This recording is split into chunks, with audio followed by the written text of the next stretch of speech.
So this is a lateral, meaning side view MRI of the head and neck, okay? To give you some context, this is a patient who's suffering from multiple sclerosis, MS. So with this specific patient, she was in her late 40s. She was suffering, she had numbness and tingling in her arms and legs. She just had a lot of brain fog. You know, she was so beat up from her condition that the DMV actually revoked her license. They said, you pose a threat to society on the road. Let's take a look and see what was being affected here. If we look, can everyone see where they're at there? See how that canal, and that's hard for you, Christy, it's almost getting pinched. Can you see that's getting enclosed there? Medicine would call this spinal stenosis. We call this subluxation. We have been for 129 years. Now let me ask you, based on what we've learned, would the head be affected? Would the body be affected, or would both be affected? Both, right? We'll see how the brain was affected. If we look at the front portion of her brain, right? We see this white, murky substance clumping together, called pooling and stasis of the cerebral spinal fluid, right? She had this like pounding pressure.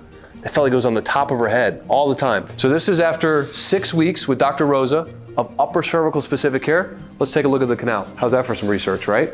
But more importantly, what happened to her brain? Look at the difference in her brain. Now, what happened to her clinically? 80% improvement in cognitive development. Numbness and tingling went away in her arms and legs, and she went back to the MVA. They gave her license back.